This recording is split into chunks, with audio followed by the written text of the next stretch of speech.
اللہ جل شانہ کا فضل اور احسان ہے کہ اللہ رب العزت نے ہم سب کو آپ صلی اللہ علیہ وسلم کی امت میں پیدا فرمایا۔ آپ صلی اللہ علیہ وسلم امام الانبیاء، سید الانبیاء، خاتم الانبیاء، سید ولد آدم اور فخر الرسل ہیں۔ آپ صلی اللہ علیہ وسلم نے فرمایا، اللہ تعالیٰ نے بنو اسماعیل میں سے بنو کنانہ کو اور بنو کنانہ میں سے قریش کو اور قریش میں سے بنی ہاشم کو اور بنی ہاشم میں سے مجھے چن لیا اور منتخب فرمایا۔ منتخب ترین، چنیدہ ترین، کس نے منتخب کیا؟ اللہ رب العزت۔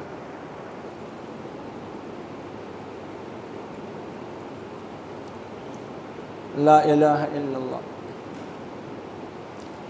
ایک اور موقع پر ارشاد فرمایا، میں آدم کی ساری اولاد کا سردار ہوں، اور یہ بات میں بطور فخر نہیں کہہ رہا۔ لفظ ہے ولا فخرا، اس کا ایک معنی یہ بھی بنتا ہے کہ میں اترا نہیں رہا، اللہ تعالیٰ نے مجھے آدم کی ساری اولاد کا سردار بنایا۔ آپ صلی اللہ علیہ وسلم سب سے بہترین اور با اخلاق انسان ہیں۔ اعلان نبوت سے پہلے بھی مکہ میں سب لوگ آپ کے پاس اپنی امانتیں رکھواتے تھے، اور آپ کی سچائی اور دیانت کی بنا پر آپ کو صادق اور امین کہا جاتا تھا، آپ کے القاب تھے۔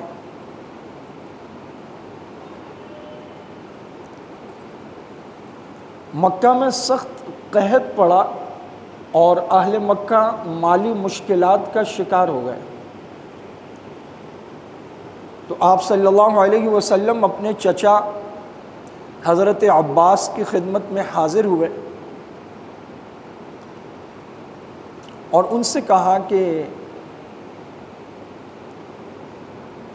آپ کے بھائی بھی بہت مالی مشکلات کا شکار ہیں جیسا کہ دوسرے لوگ ہیں، تو کیوں نہ ہم ان کے پاس چلیں اور ان کے بچوں کے معاملے میں ان کا بوجھ کچھ ہلکا کریں۔ حضرت عباس آپ کے ساتھ ابو طالب کے پاس پہنچے اور اپنا مدعا رکھا، تو انہوں نے کہا کہ عقیل کو میرے پاس چھوڑ دو اور باقیوں کے بارے میں جو چاہے فیصلہ کر لو۔ چنانچہ حضرت علی المرتضیٰ رضی اللہ تعالی عنہ کو آپ صلی اللہ علیہ وسلم نے اپنی کفالت میں لے لیا، اور حضرت جعفر کو حضرت عباس نے اپنی کفالت میں لے لیا کہ اب ان کا جو بھی خرچہ ہوگا وہ ہمارے ذمہ ہے۔ کائنات کے منتخب ترین شخص کے پاس اللہ رب العزت نے حضرت علی رضی اللہ تعالیٰ عنہ کو بھجوایا۔ حضرت علی رضی اللہ تعالیٰ عنہ کی عمر مبارک اس وقت 8 سال یا 9 سال، بعض نے بہت زیادہ 10 سال لکھی۔ اب ہمارے ہاں بچے جلدی بڑے ہو رہے ہیں، تو پھر بھی لڑکوں میں وہ عمر 13 سال، 14 سال، 15 سال ہے، تو حضرت علی کی عمر ہے 8 یا 9 سال۔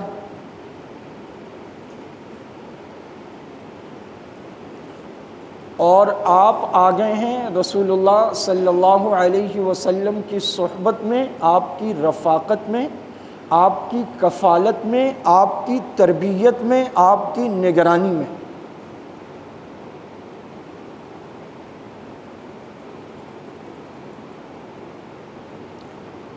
حضرت علی المرتضیٰ رضی اللہ تعالیٰ عنہ آپ صلی اللہ علیہ وسلم کے 3 دن بعد ہجرت فرمائی، کیونکہ آپ صلی اللہ علیہ وسلم نے لوگوں کی امانتیں حضرت علی کے سپرد کی اور کہا کہ علی، اللہ تعالیٰ نے حکم دیا ہے، میں ہجرت کر رہا ہوں،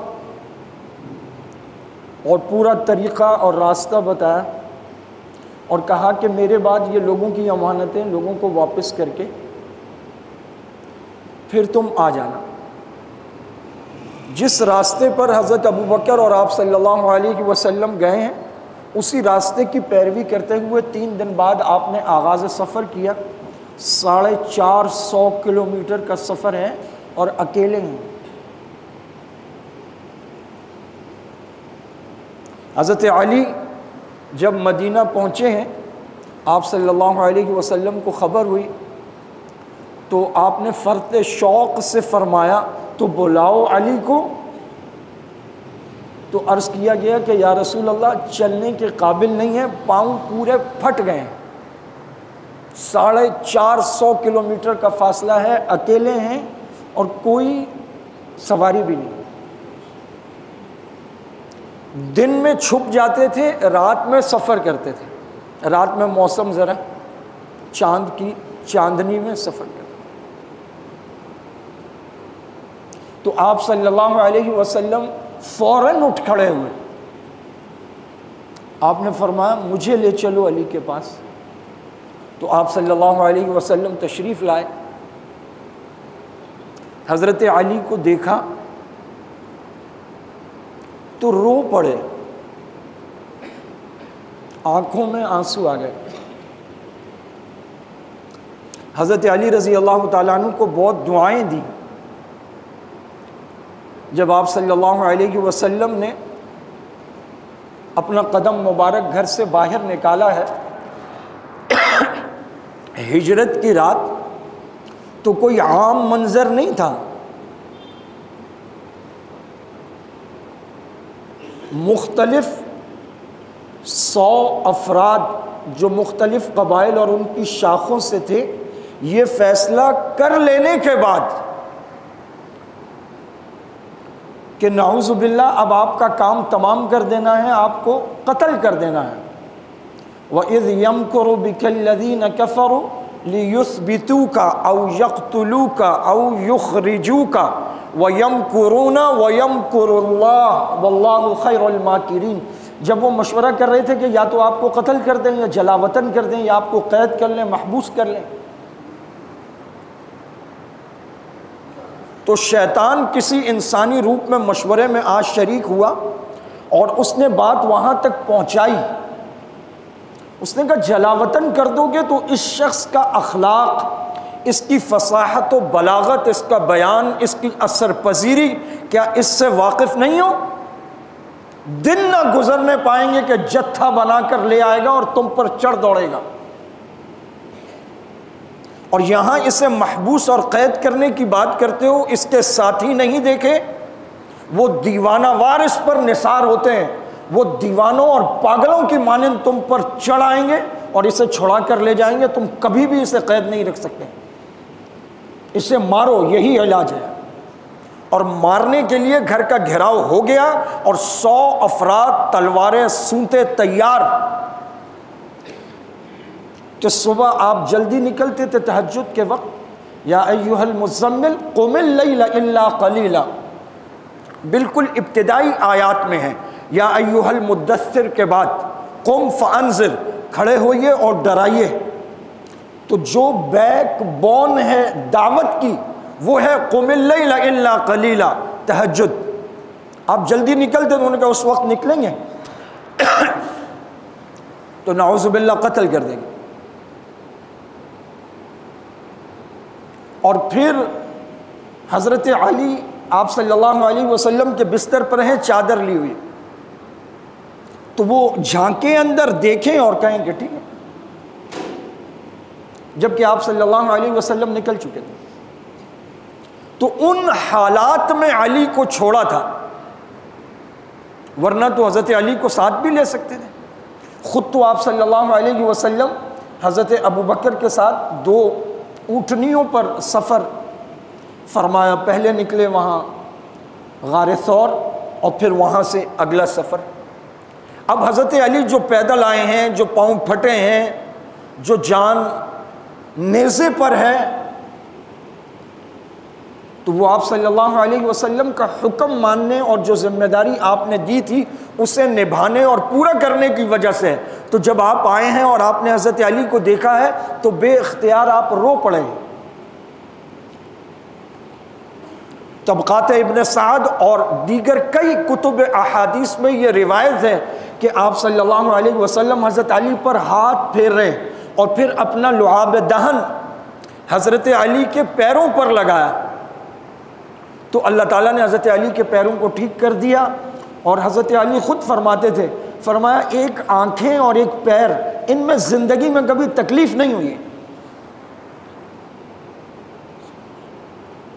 خیبر کا قلعہ آپ صلی اللہ علیہ وسلم خود موجود ہیں، سارے بڑے بڑے صحابہ موجود ہیں، بار بار حملے ہو رہے ہیں، جو بڑا مین قلعہ ہے وہ فتح نہیں ہو رہا۔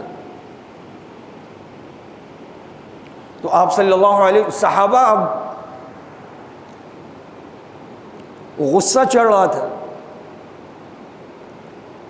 صحابہ میں دل برداشتگی اور مایوسی کوئی جذبہ نہیں تھا۔ آپ صلی اللہ علیہ وسلم کی صحبت اور رفاقت کی برکت سے یہ چیزیں تو صحابہ میں ختم تھیں، وہ سراپا توکل، ایمان اور یقین تھے۔ وہ جو غصہ چڑھتا ہے اس کا کیا مطلب ہے؟ اس کا مطلب یہ ہے کہ پھر وہ جو جنگ میں نرمی کی جاتی ہے اس کے راستے بند ہونے لگتے ہیں، پھر کہتے ہیں اچھا ایسی کی تیسی کی، تو صحابہ کو غصہ آنے لگا تھا۔ آپ صلی اللہ علیہ وسلم نے سب کو جمع فرمایا اور سب کے سامنے آپ نے کہا غدن لأعطین الرایا۔ عربی زبان میں یہ جو انداز بیان ہے اسے کہتے ہیں لام تاکید بانون ثقیلہ، اور اس کا اردو میں ترجمہ ہماری درسی کتابوں میں کیا جاتا ہے ضرور بالضرور، اور اس لام کا نام ہی لام تاکید ہے، لأعطین، اور آخر میں نون ثقیلہ کہتے ہیں، یعنی کوئی دور تک شک و شبے کی بات ہی نہیں ہے۔ کل ایک ایسے شخص کو پرچم دینے جا رہا ہوں کہ اللہ تعالیٰ اس کے ہاتھ پر یہ قلعہ فتح فرما دیں گے۔ غدن لأعطین الرایا یحب اللہ ورسولہ، ایک ایسے شخص کو جو اللہ اور اس کے رسول سے محبت کرتا ہے، ویحبہ اللہ ورسولہ، اللہ اور اس کے رسول بھی اس سے بہت محبت کرتے ہیں۔ صحابہ فرماتے ہیں کہ اکثر کی رات آنکھوں میں کٹی کہ کل صبح جو علم ملنے والا ہے، ایک تو یہ کہ اللہ تعالیٰ فتح دیں گے، بابرکت آدمی، اور دوسری بات یہ کہ رسول اللہ گواہی دے رہے ہیں کہ وہ اللہ اور اس کے رسول سے محبت کرتا ہے، اور تیسری بات یہ کہ رسول اللہ فرما رہے ہیں کہ اللہ اور اس کا رسول بھی اس سے محبت کرتے ہیں۔ اس سے پکا، اس سے سچا، اس سے بہترین مومن اور اس سے بابرکت انسان کائنات میں اور کون ہو سکتا ہے؟ ہر صحابی یہ چاہتا تھا کہ کل یہ پرچم مجھے مل جائے ان اعزازات اور ان گواہیوں اور شہادتوں کے ساتھ۔ اگلے دن آپ نے پوچھا علی کہاں ہے؟ تو عرض کیا گیا یا رسول اللہ آشوب چشم میں۔ آپ نے فرمایا بلاؤ۔ حضرت علی رضی اللہ تعالیٰ عنہ تشریف لائے تو آپ نے اپنا لعاب دہن حضرت علی کی آنکھوں پر خود لگایا، اللہ تعالیٰ نے آنکھوں کو ٹھیک کر دیا۔ حضرت علی کے ہاتھ پر وہ مشہور زمانہ مرحب پہلوان بھی مارا گیا اور قلعہ بھی فتح ہوا، اللہ تعالیٰ نے مسلمانوں کو فتح عطا فرمائی۔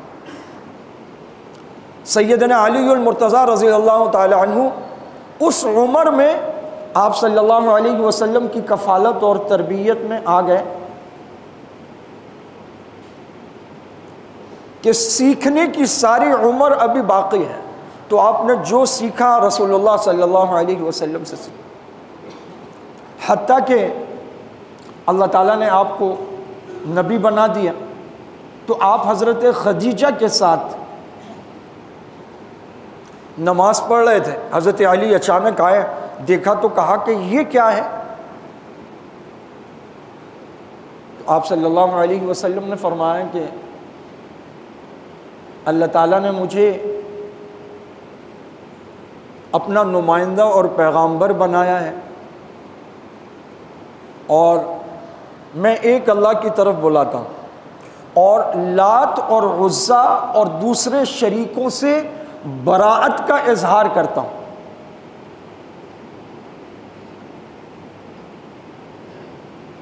حضرت علی تو اس خانوادے کے تھے نا جو تھا اس سجادہ نشینوں کا خانوادہ، ان بتوں کی حفاظت، ان کے سامنے بھینٹ چڑھانا، جو پروہت پنڈت اور متولی تھا وہ تو یہی خاندان تھا۔ تو ان بتوں کی عظمت اور محبت کے ساتھ وہ چند سال زندگی کا گزرے تھے اور یہی کرتے ہوئے دیکھا تھا اپنے بڑوں کو۔ تو حضرت علی رضی اللہ تعالیٰ عنہ ایک لمحے کو ٹھہرے اور کہا کہ لات و عزا سب سے مشہور بت تھے، قرآن کریم میں بھی ان دو کا ناموں کے ساتھ ذکر ہے۔ تو حضرت علی نے کہا کہ یہ بات تو اس سے پہلے نہیں سنی۔ اس میں جو نفی آ گئی نا لات اور عزا اور دوسرے بتوں کی، تو حضرت علی چھوٹے بچے تھے لیکن ماحول چاروں طرف یہی تھا۔ انہوں نے کہا یہ بات تو اس سے پہلے نہیں سنی۔ تو حضرت علی جب واپس ہونے لگے تو آپ صلی اللہ علیہ وسلم کو خدشہ ہوا کہ یہ راز فاش نہ کر دیں۔ اس وقت تک عمومی دعوت کا حکم اللہ رب العزت کی طرف سے نہیں ہوا تھا۔ تو آپ نے حضرت علی سے کہا کہ علی، تمہارا اس بارے میں جو بھی خیال ہے لیکن ابھی اس کا کسی سے ذکر مت کرنا۔ اور 24 گھنٹے سے بھی کم کا وقت گزرا۔ حضرت علی رضی اللہ تعالیٰ عنہ تشریف لائے اور کہا کہ جو بات آپ نے کل کہی تھی وہ کیا تھی؟ آپ صلی اللہ علیہ وسلم نے دوبارہ فرمایا۔ تو حضرت علی نے کہا کہ میں اس بات کی گواہی دیتا ہوں کہ جو آپ کہہ رہے ہیں وہ ٹھیک ہے۔ تو حضرت علی سے آپ صلی اللہ علیہ وسلم نے فرمایا تم اس بات کی گواہی دو کہ اللہ ایک ہے، یعنی تم میری بات کی تصدیق کر رہے ہو یہ ٹھیک ہے، لیکن ان الفاظ کو بھی دہراؤ۔ چنانچہ ہمیشہ سے یہ طریقہ ہے کہ جو ایمان قبول کرتا ہے وہ توحید و رسالت کے الفاظ کو دہراتا ہے، اور اس میں اللہ رب العزت نے ایک عجیب جاذبیت، کشش اور اثر پذیری رکھی ہے۔ اگر آپ ان لوگوں کو یا ان کی ویڈیوز دیکھیں جو ایمان قبول کرتے ہیں، 95% لوگ اپنے جذبات پر قابو نہیں رکھ پاتے، وہ رو پڑتے ہیں۔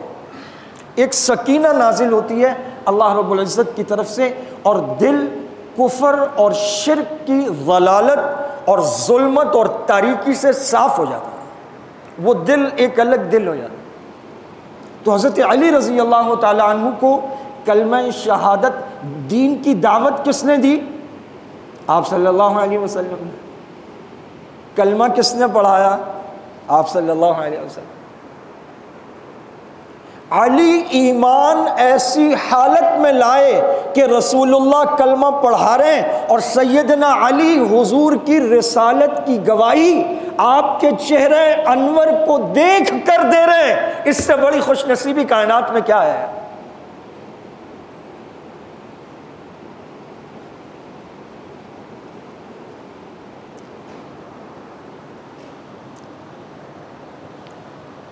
آپ صلی اللہ علیہ وسلم کے ساتھ ایسے ہمیشہ اکٹھے رہے حضرت علی۔ آپ کے سکے چچزاد بھائی ہیں،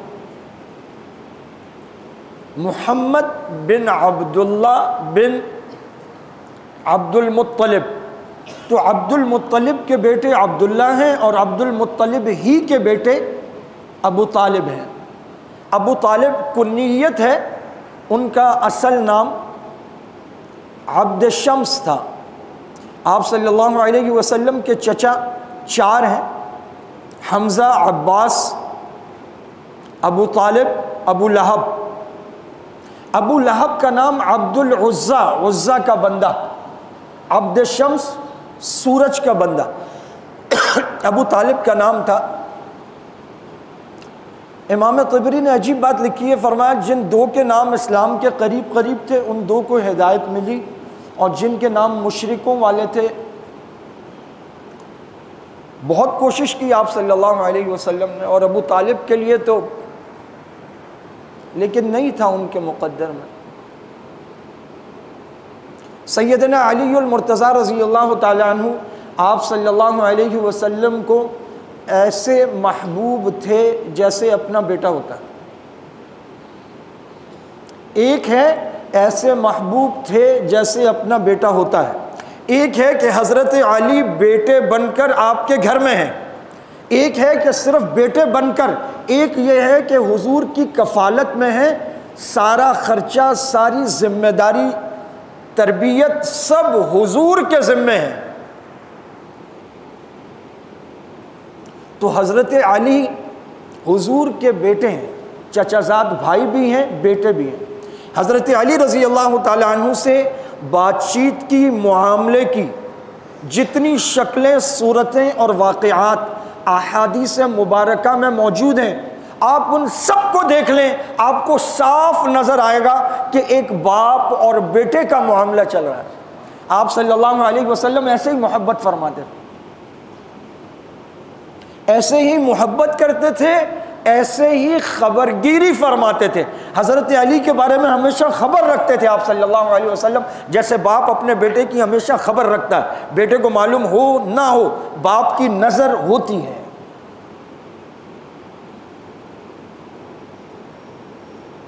سیدنا علی المرتضیٰ رضی اللہ تعالی عنہ نے لا الہ الا اللہ، ایسے ایسے اعزازات ہیں حضرت علی کے جو کسی اور کے پاس نہیں ہیں۔ انفرادی طور پر حضرت علی صحابہ میں بڑے علماء میں شمار ہوتے تھے، اور فقہاء میں بڑے فقہاء میں شمار ہوتے تھے۔ حضرت ابوبکر، عمر، عثمان تینوں کے ادوار خلافت میں جو معاملہ مشکل ہو جاتا وہ حضرت علی رضی اللہ تعالیٰ عنہ کو پیش کیا جاتا یا آپ کو بطور خاص بلایا جاتا۔ حضرت ابوبکر اور عمر سے تو اس قدر محبت، اس قدر محبت، اور کیوں نہ ہو، جس سے حضور محبت کریں ابوبکر و عمر اس سے کیوں نہ محبت کریں۔ قرآن کریم کہتا ہے محمد الرسول اللہ، محمد اللہ کے رسول ہیں، والذین معہ، اور وہ سارے جو ان کے ساتھ ہیں، اشداء علی الکفار، کافروں پر بڑے سخت ہیں، رحماء بینہم، آپس میں بہت رحیم و کریم و شفیق ہیں۔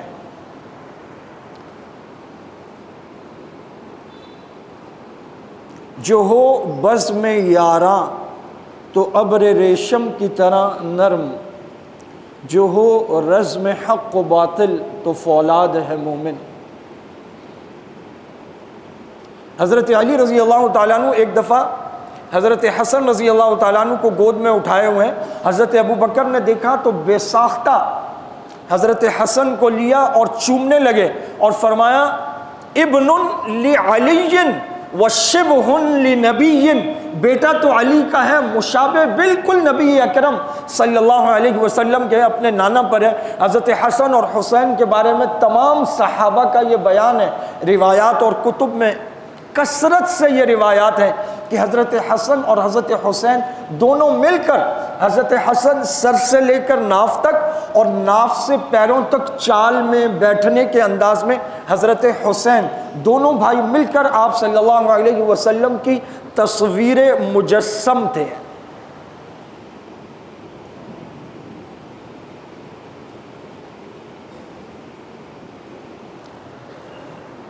حضرت ابوبکر اور عمر مختلف واقعات سے گزر کر، اور تیسرے حضرت سعد، انہوں نے آپس میں مشورہ کیا کہ آپ صلی اللہ علیہ وسلم جو سیدہ فاطمہ کا نکاح کہیں اور نہیں کر رہے تو یقیناً آپ اس انتظار میں ہیں کہ علی پیغام لے کر آئیں، علی سے کرنا چاہتے ہیں۔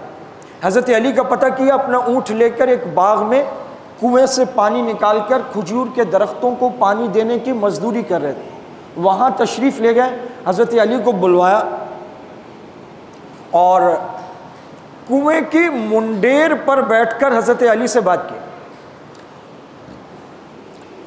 اور کہا کہ فاطمہ کا رشتہ لے کر جاؤ، ہمیں یہ لگتا ہے کہ حضور تمہارے انتظار میں۔ تو حضرت علی رضی اللہ تعالیٰ عنہ فرط جذبات سے رو پڑے، اور تمام روایات میں یہ الفاظ ہیں، حضرت علی نے کہا کہ آپ نے میرے دل کا زخم تازہ کر دیا، اور روئے اس بات پر، کہا میں اتنا تنگ دست اور فقیر ہوں، میرے پاس تو اپنی گزر بسر کے لیے کچھ نہیں ہے، میری ہمت نہیں پڑتی کہ میں جا کر حضور سے سوال کروں۔ تو حضرت ابوبکر، عمر اور حضرت سعد تینوں نے یہ کہا کہ علی ہم ہیں، تم کیوں فکر کرتے ہو، جو خرچہ ہوگا وہ بھی دیکھ لیں گے، اس کے علاوہ بھی دیکھ لیں گے، بس تم جاؤ، اور اس لیے جاؤ کہ ہمیں یقین ہے کہ رسول اللہ تمہارے انتظار میں ہے۔ حضرت علی رضی اللہ تعالیٰ عنہ گئے، حضور نے دیکھا، خوش ہوئے۔ علی کیسے آنا ہوا؟ حضرت علی نے ہمت کی لیکن کچھ کہہ نہیں پائے، ہمت کر کے ان سے کہا، ہمت کر کے ان سے کہا، کہنا تھا کچھ بھول گیا۔ پھر دوسری دفعہ گئے، پھر تیسری دفعہ گئے، آپ صلی اللہ علیہ وسلم سمجھ گئے، آپ سے بڑا سمجھدار تو اس کائنات میں کوئی نہیں۔ تو آپ نے حضرت علی کو نرم کیا کہ کیا بات ہے علی، کہو کہو پیار سے۔ تو حضرت علی نے بہت ہمت کر کے کہا کہ یا رسول اللہ، میں اپنے نکاح کے سلسلے میں حاضر ہوا ہوں، اور آپ سے درخواست کر رہا ہوں،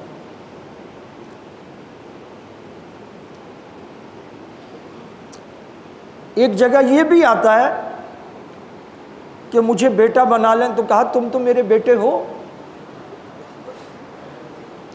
میرے بیٹے ہو۔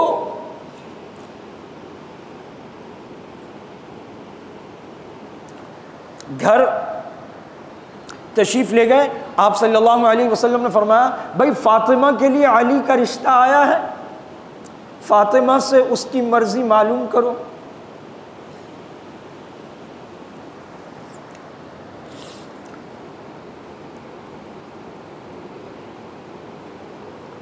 حضرت علی رضی اللہ تعالیٰ عنہ نے، آپ نے پوچھا علی کچھ ہے تمہارے پاس؟ تو داماد کے حساب سے کوئی نہیں پوچھ سکتا، اور ابھی تو نکاح ہوا بھی نہیں، بیٹے سے پوچھتے ہیں کہ ہاں بھائی تمہاری شادی کر رہے ہیں، تمہارے پاس کیا ہے بتاؤ۔ حضرت علی نے عرض کیا یا رسول اللہ میرے پاس تو کچھ نہیں ہے۔ آپ نے فرمایا وہ ایک زرہ ہے تمہارے پاس؟ کہاں وہ زرہ ہے۔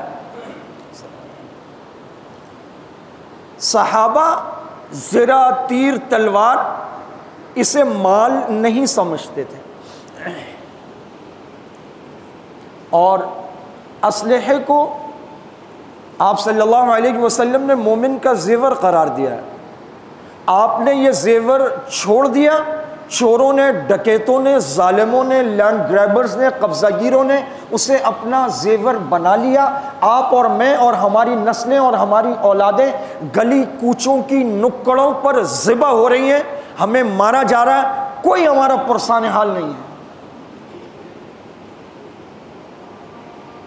ایمان والا اسے اسلحہ پکڑنا، کھولنا، چلانا، نشانہ باندھنا، سوتنا، یہ سب آنا چاہیے۔ کیا اس دنیا میں لوگوں کی نوکریاں کرنے کے لیے پیدا ہوئے ہیں ہم لوگ؟ کوئی روبوٹ ہیں؟ حضرت علی رضی اللہ تعالیٰ عنہ نے وہ زرہ لے جا کر بازار لے گئے، حضرت عثمان سے ملاقات ہو گئی۔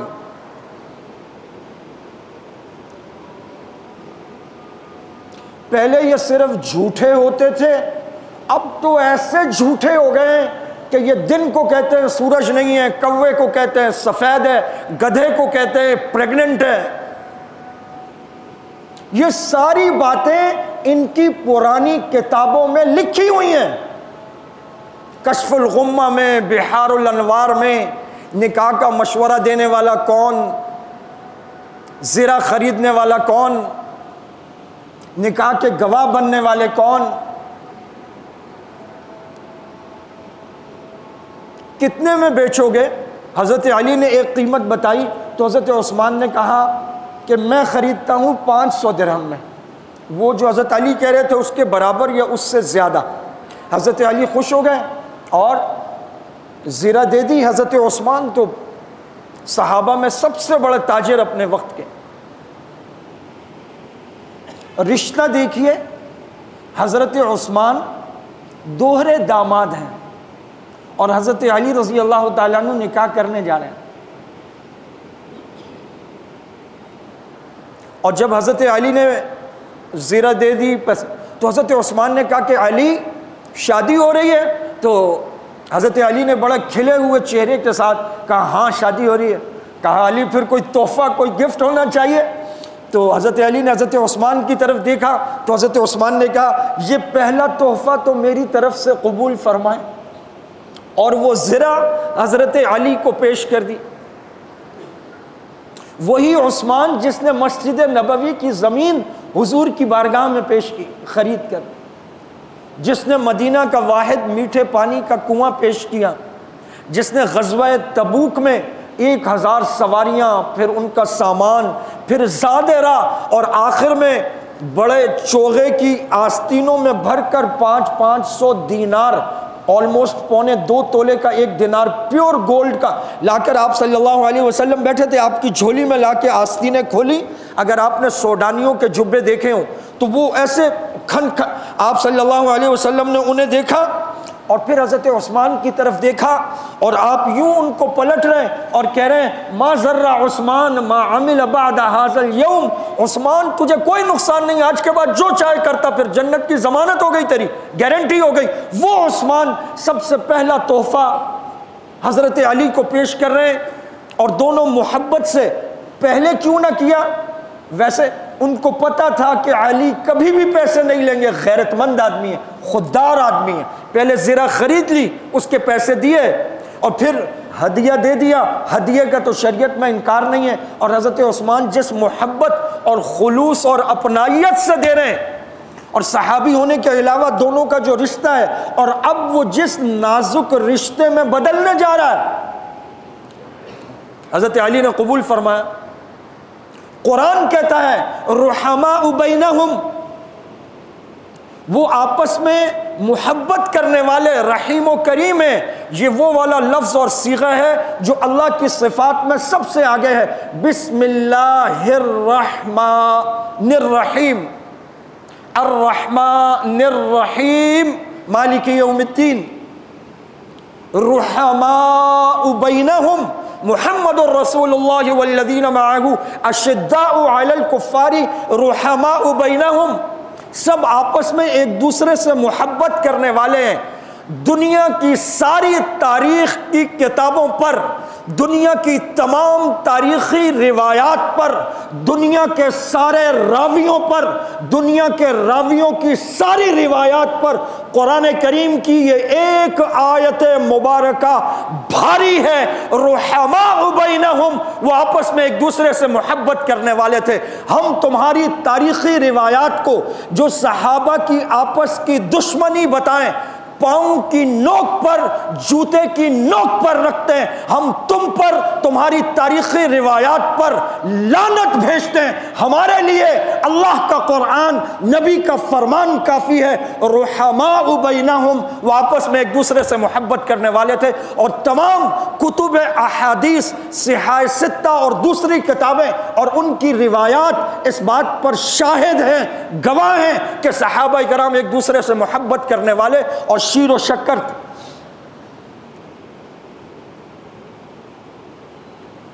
پیسے لے کر حضرت علی آئے، آپ نے اس میں سے ایک مٹھی بھری، کہا یہ ام ہانی کو بھجواؤ، حضرت علی کی بہن ہے۔ لا الہ الا اللہ۔ اور پھر حضرت ابوبکر، عمر، سعد اور دیگر 3-4 صحابہ کو بلا کے ایسے بھر کے دیا اور کہا کہ یہ لے لو اور اس سے کچھ سامان لے آؤ۔ وہ سامان بھی آتا ہے روایات میں جو حضرت ابو بکر اور حضرت سعد اور دیگر حضرات لے کر آئے۔ اور پھر حضرت انس رضی اللہ تعالیٰ عنہ کی روایت ہے۔ حضرت انس کون ہیں؟ آپ صلی اللہ علیہ وسلم کے سب سے خاص خادم خاص۔ ان کی والدہ لے آئیں، یا رسول اللہ آپ کے ساتھ رہے گا، آپ کی خدمت کرے گا۔ مدینہ طیبہ میں آپ 10 سال رہے، 10 سال آپ کی خدمت حضرت انس نے کی ہے، آپ کے سارے کام حضرت انس کے سپرد ہیں۔ کہا انس ابو بکر، عمر، عثمان، طلحہ اور زبیر کو بلاؤ، اور اتنے ہی افراد انصار میں سے، اور پھر نام لیے سعد، معاذ، دیگر، ان کو بلاؤ۔ 10 حضرات آ گئے۔ آپ صلی اللہ علیہ وسلم نے ان کی موجودگی میں خطبہ پڑھا، اور مسجد نبوی میں سیدنا علی المرتضیٰ اور سیدہ فاطمہ الزہرا رضی اللہ تعالی عنہا، ان کا نکاح خود پڑھایا اور پھر دعا کی۔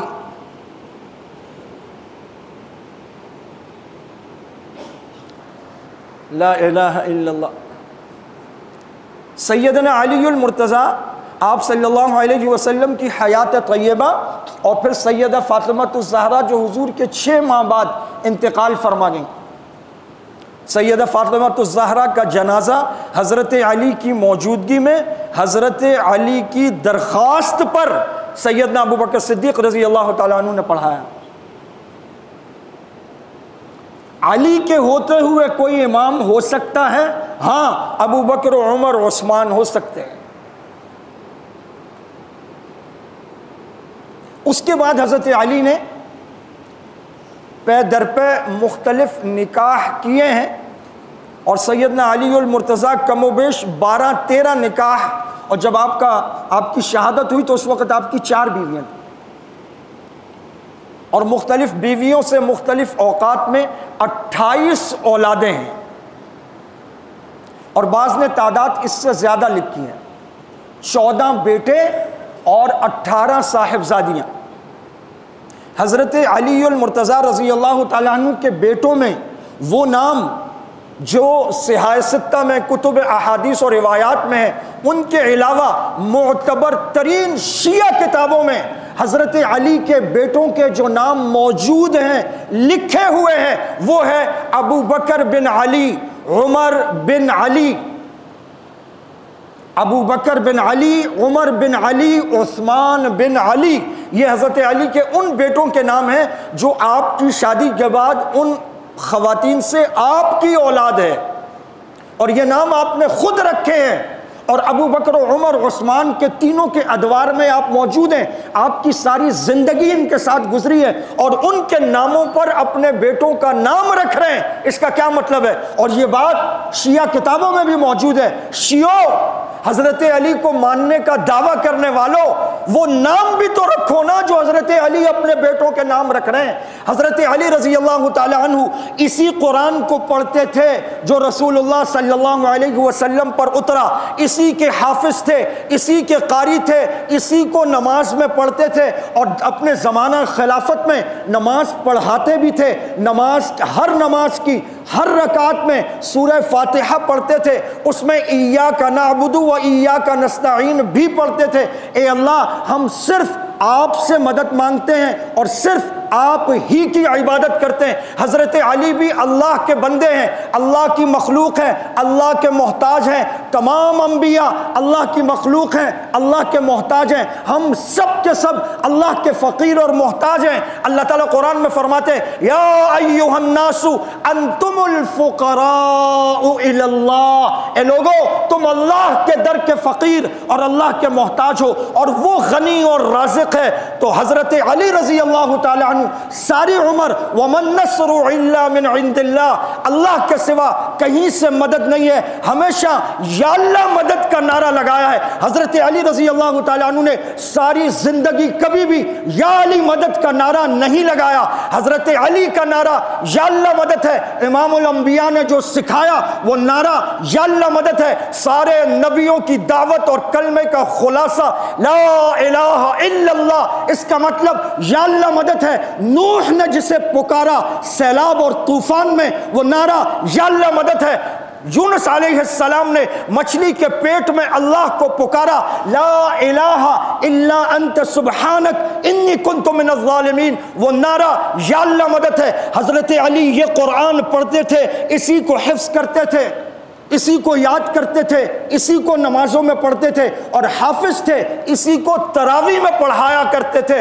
علی کے ماننے کا دعویٰ کرنے والوں، حضرت علی کے محبت کے دعوے کی آڑ میں صحابہ پر زبانیں لمبی کر کے بھونکنے والوں، اس قرآن کو پڑھو جسے حضرت علی پڑھتے تھے، وہ نمازیں پڑھو جو حضرت علی پڑھتے تھے، اپنے بچوں کے وہ نام رکھو جو حضرت علی رکھتے تھے، ان لوگوں سے محبت کرو جن سے سیدنا علی المرتضی رضی اللہ تعالی عنہ نے محبت کی، جن کے ساتھ شیر و شکر تھے، جن کے بارے میں قرآن گواہی دیتا ہے رحماء بینہم، وہ آپس میں محبت کرنے والے، رحیم و کریم اور شفیق اور یکجان دو قالب اور شیر و شکر تھے۔ یہ ہے آپ صلی اللہ علیہ وسلم کی محبت، صحبت، رفاقت اور صحابیت کا فیض۔ یہ آپس میں دلوں کے صاف محبت والے حضور کی صحبت میں رہیں اور دل پیوریفائی نہ ہو اور اس میں نعوذ باللہ بغض ہو، پوری پوری زندگیاں حضور کے ساتھ گزار دیں۔ اتنے گھٹیا الزامات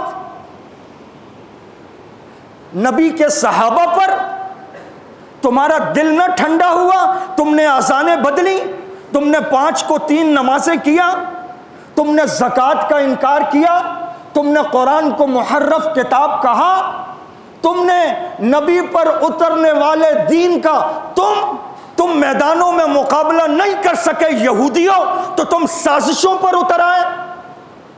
تم نے نبی کے دین، نبی کی کتاب، نبی کی وحی، نبی کی ساری زندگی کی محنت اور پھر سب سے بڑی محنت صحابہ پر ہاتھ صاف کیا، تم انہیں گالیاں دیتے ہو، تم کہتے ہو نعوذ باللہ نبی کے بعد سب پھر گئے، تم نبی کی ازواج مطہرات، ان کے حرم پر حملے کرتے ہو، ام المومنین سیدہ عائشہ پر حملے کرتے ہو، تم ان کی عفت اور پاک دامنی پر انگلی اٹھاتے ہو۔ کوئی حلال زادہ اپنی ماں کے بارے میں ایسی بات نہیں کر سکتا۔